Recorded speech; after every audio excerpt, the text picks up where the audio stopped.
আমরা 3 বন্ধু মিলে গিয়েছিলাম বিকেলবেলা ঘুরতে। আর অনেক সময় ঘোরাঘুরি করে আমরা তারপরে চলে আসলাম একটা জালমুড়ি দোকানের সামনে। আর সেই জালমুড়ি দোকানে এসে আমরা 3টা জালমুড়ি অর্ডার দিয়ে দিলাম। তারপর এই 3টা খাওয়ার শেষে আরো 3টা অর্ডার দিয়ে দিলাম সাব্বিরকে দিয়ে। আরো তিনটা দিন। আর বলে দিলাম এবারে জালমুড়িটার মধ্যে আরেকটু জাল বেশি দেওয়ার জন্য। তারপরে জাল বেশি দিয়ে উনি আরো 3টা জালমুড়ি নিয়ে চলে আসলেন। আগের জালমুড়ির তুলনায় এবারে জালমুড়িটা আরো বেশি মজা হয়েছে।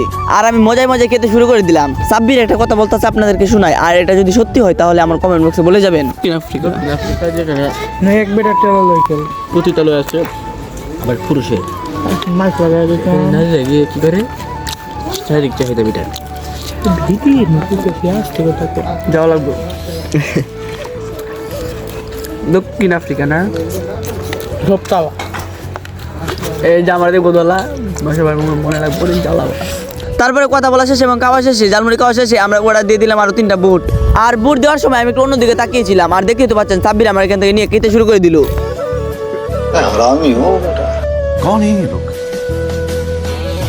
कहाँ से आते हैं? কত বাজে মানে একটা টাচা খেলতেছে তাদের একটা টাচা খেলতেছে মানে আমার তো খাওয়ার লাগবে এত বাজে তো বাজে।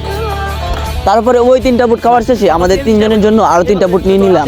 আর এখন বুট খাওয়ার সময় সাব্বির কোনো বিরক্ত করে নাই, তাই একটু শান্তি মতো বুটগুলো খেতে পারলাম। আর বুট খাওয়া শেষে আমরা অর্ডার দিয়ে দিলাম 3টা বুলেট চা, আর যেটা অপেক্ষায় এখনো বসে রইলাম।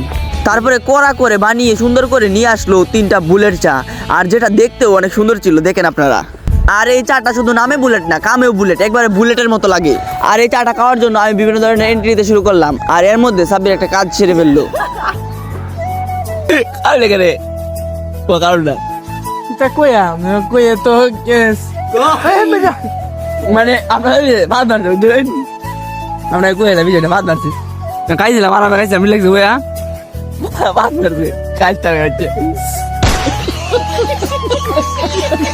ভেবেছিলাম চাটা রিল্যাক্সে খাবো চেয়ারের মধ্যে বসে, কিন্তু সাব্বির আর তা হতে দিল না। তারপর চা খাওয়া শেষে বিল দিয়ে ইমরুল দৌড়ে চলে যাচ্ছে, কারণ তার এখন গিয়ে দোকানে বসতে হবে। আর এখানে খাওয়ার পুরো বিলটা কিন্তু ইমরুল দিল 270 টাকা। তারপরে খাওয়া দাওয়া শেষে আমরা 2জন হেঁটে যেতে শুরু করে দিলাম, আর ইমরুল কিন্তু আগে চলে গিয়েছে। আর ভিডিওটা এই পর্যন্তই ছিল।